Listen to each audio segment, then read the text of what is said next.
सर्वांचे करिअर मित्र काउन्सिलिंगमध्ये स्वागत।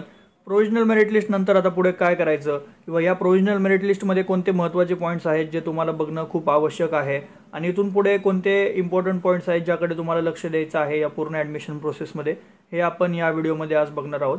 तर सर्वात पहिला इम्पॉर्टंट पॉईंट म्हणजे ग्रेव्हन्सेस पिरियडचा। 20 तारखेपासून ते 22 तारखेपर्यंत हा ग्रेव्हन्सेस पिरियड देण्यात आलेला आहे।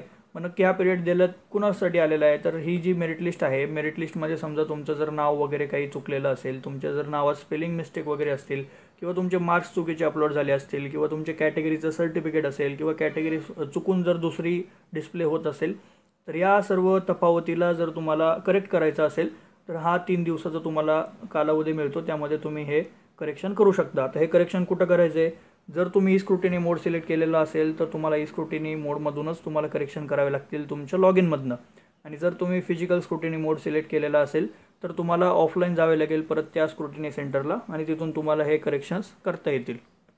बरं, मग आता प्रोविजनल मेरिट लिस्ट नक्की बघायची कुठे, तर इथे वेबसाईटला तुम्हाला लेफ्ट साईडला खाली गेल्यानंतर इथे तुम्हाला असे दिसेल की check provisional merit list status. इथे तुम्ही आल्यानंतर तुम्हाला तुमचा EN-ID आणि बर्थ डेट टाकल्यानंतर तुम्हाला इथे तुमची मेरिट नंबर जो काही आलेला असेल महाराष्ट्रातला तो तुम्हाला इथे दिसेल, त्यावर तुम्हाला हे इम्पॉर्टंट इन्स्ट्रक्शन्स दिसतील।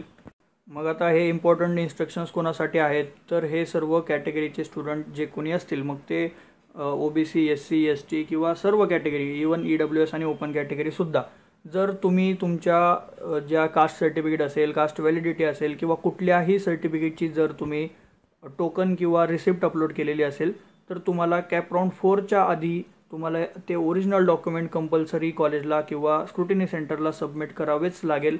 जर तुम्ही ते केलं नाही तर तुम्ही डायरेक्टली ओपन कॅटेगरीमध्ये कन्वर्ट व्हाल आणि तुमचं ॲडमिशन हे कॅन्सल होईल। त्यामुळे ज्या ज्या विद्यार्थ्यांनी रिसिप्ट अपलोड केलेली असेल त्यांनी लवकरात लवकर त्यांचं ओरिजिनल डॉक्युमेंट हे घेऊन यायचं आहे आणि त्याची व्हेरिफिकेशन वगैरे सर्व प्रोसेस करून ते पुढे सबमिट करायचं आहे। आणि हे कधी आणि कुठे करायचं, तर जर तुम्ही आत्ता जरी तुमचं सर्टिफिकेट ओरिजिनल काढलेलं असेल तर तुम्ही स्क्रुटिनी सेंटरला भेट द्या आणि तिथून तुमचं अपडेशन करून घ्या। आता तिसरा महत्त्वाचा पॉईंट म्हणजे नक्की प्रोविजनल मेरिट लिस्ट कशी असते आणि नक्की त्यात काय काय चेक करायचं असतं। प्रोविजनल मेरिट लिस्ट ही 3 प्रकारची असते। पहिली असते ती महाराष्ट्र स्टेट मेरिट लिस्ट, दुसरी असते ती ऑल इंडिया मेरिट लिस्ट आणि तिसरी असते ती Jammu and Kashmir merit list. Maharashtra state म्हणजे ज्या कुठल्या विद्यार्थ्यांचं डोमिसाईल महाराष्ट्राचं असेल आणि त्यांनी टाईप A, B किंवा टोटल टाईप Eमध्ये जर सिलेक्ट केलेलं असेल आणि त्यांनी CT जर दिलेली असेल तर त्यांना इथे त्यांचं चेक करायचं आहे। ज्या विद्यार्थ्यांना JEEच्या बेस्टवर ॲडमिशन घ्यायचं आहे, म्हणजेच अदर दॅन महाराष्ट्र स्टेटमधले जे कोणी असतील त्यांना इथे ऑल इंडिया मेरिट लिस्ट बघावी लागेल, आणि जे असे विद्यार्थी आहेत ते जम्मू काश्मीरचे आहेत किंवा तिकडचे मायग्रंट असतील तर त्यांना इथे जम्मू काश्मीरची मेरिट लिस्ट बघायला मिळेल। स्क्रीनवर आपण ही मेरिट लिस्ट बघत आहोत, ही महाराष्ट्र मेरिट लिस्ट आहे। यामध्ये तुम्हाला तुमचा EN नंबर दिसेल, त्यानंतर महाराष्ट्रामध्ये पहिल्या रँकपासून ते लास्ट रँकपर्यंत कोण आलं हे सगळ्या विद्यार्थ्यांची माहिती तुम्हाला इथे दिसेल। या विद्यार्थ्यांची कॅटेगरी, जेंडर किंवा सर्व त्यांचे मार्क्स वगैरे, त्यांनी दिलेली एक्झाम असेल, त्यांचे मायनॉरिटी टाईप असेल किंवा त्यांची कॅटेगरी असेल, असं सर्व डेटा तुम्हाला या लिस्टमध्ये बघायला मिळेल। तर यामध्ये नक्की तुम्हाला चेक काय करायचं आहे, तर पहिली गोष्ट तुम्ही जेव्हा पण ही PDF ओपन कराल त्यामध्ये तुम्हाला तुमचं नाव सर्च करायचं आहे। नाव सर्च केल्यानंतर तुमचं स्पेलिंग, तुमच्या वडिलांचं स्पेलिंग आणि तुमचं स्पेलिंग हे HSC मार्कशीटनुसार आहे का किंवा जे तुम्ही रजिस्ट्रेशन केलं आहे त्या नावाप्रमाणे आहे का, हे तर पहिल्यांदा तुम्हाला चेक करावंच लागेल।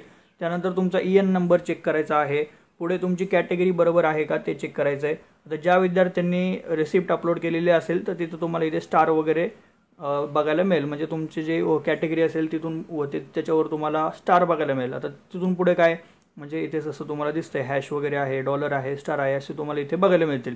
तिथून पुढे तुमचं जेंडर चेक करायचं आहे, आणि जर तुम्ही TFWSसाठी येस केलं असेल तर ते एकदा चेक करून घ्या, तुम्हाला इथे येस असं बघायला मिळेल। EWS केलं असेल तर ते पण तुम्हाला बघायला मिळेल।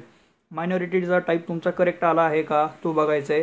त्यानंतर तुमचे CETचे, JEEचे, HSCचे आणि SSCचे हे सर्व मार्क्स एकदा तुम्हाला चेक करायचे आहेत। हे एकदा सगळं कन्फर्म करून घ्या। जर सगळं बरोबर असेल तर मग ठीक आहे, तुम्ही काही टेन्शन घ्यायची गरजच नाही आहे। इथून पुढे मग डायरेक्टली फायनल मेरिट लिस्ट येईल आणि तिथून पुढे तुम्ही ऑप्शन फॉर्म फिलिंगसाठी इलिजिबल व्हाल। पण जर तुमचं यामध्ये काही चुकीचं असेल तर मग काय करायचं, तर मग तुम्हाला 3 दिवसांचा जो ग्रीव्हन्सेस पिरियड आहे तिथे तुम्हाला हे अपडेशन करावे लागतील। हे अपडेशन कसे करायचे आहेत ते मी ऑलरेडी तुम्हाला सांगितलं आहे। ही होती महाराष्ट्राची मेरिट लिस्ट। आता त्यानंतर ही आहे ऑल इंडिया कॅटेगरीसाठी जी मेरिट लिस्ट आहे ती ही आहे। मग आता नक्की यांच्यातमधला फरक काय असतो, तर हा जो तुम्हाला मेरिट नंबर बघायला मिळेल तो ऑल इंडिया मेरिट नंबर बघायला मिळेल जेईच्या एक्झामचा. आणि यामध्ये जो तुम्हाला मेरिट नंबर बघायला मिळेल तो महाराष्ट्र कॅटेगरीमधले जे विद्यार्थी आहेत तिथला तुम्हाला मेरिट नंबर बघायला मिळेल. सो दोन्ही मेरिट नंबर वेगळे आहेत आणि दोन्ही मेरिट नंबरच्या आधारे वेगवेगळे ॲडमिशन हे होत असतात. ऑप्शन फॉर्म दोन्हीचा एकच असतो, पण मेरिट नंबर हे वेगवेगळे असतात आणि सीट ॲलोकेशन देखील वेगळं असतं. इथे देखील तुम्हाला बघायला मिळेल की तुमची जी एक्झाम येते ते सी ई टीच्या ऐवजी जेई असेल. ऑब्वियसली तुम्ही जर सी ई टी दिली असेल तर सी ई टीचे मार्क्स देखील इथे शो होतील. तुम्हाला देखील सर्व विद्यार्थ्यांना इथे तुमचे मार्क्स असतील, कॅटेगरी असेल, EN नंबर असेल, हे सर्व चेक करून घ्यायचे. आणि तसंच सेम टू सेम हे जम्मू काश्मीर आणि त्या विद्यार्थ्यांसाठी असेल. मागच्या वर्षी जम्मू काश्मीरचे जवळजवळ 360 विद्यार्थी होते ज्यांनी MST-CT थ्रू ॲडमिशनसाठी रजिस्ट्रेशन केलेलं होतं. तर हे होते सर्व महत्त्वाचे पॉईंट्स प्रोविजनल मेरिट लिस्ट संदर्भात. तुम्हाला जर एकदम फास्ट अपडेट्स हव्या असतील किंवा 1-to-1 कॉन्टॅक्ट हवा असेल किंवा आपली पर्सनल काउन्सिलिंग हवी असेल तर या व्हिडिओच्या डिस्क्रिप्शन बॉक्समध्ये आपला व्हॉट्सअप ग्रुप आहे, तो लवकरात लवकर जॉईन करून घ्या. एकदम फास्ट अपडेट्स तुम्हाला तिथे सर्व मिळतील आणि जर काउन्सिलिंग जरी हवी असेल तर तिथे तुम्हाला बाकीचे अपडेट्स देखील मिळतील. Thank you for watching this video.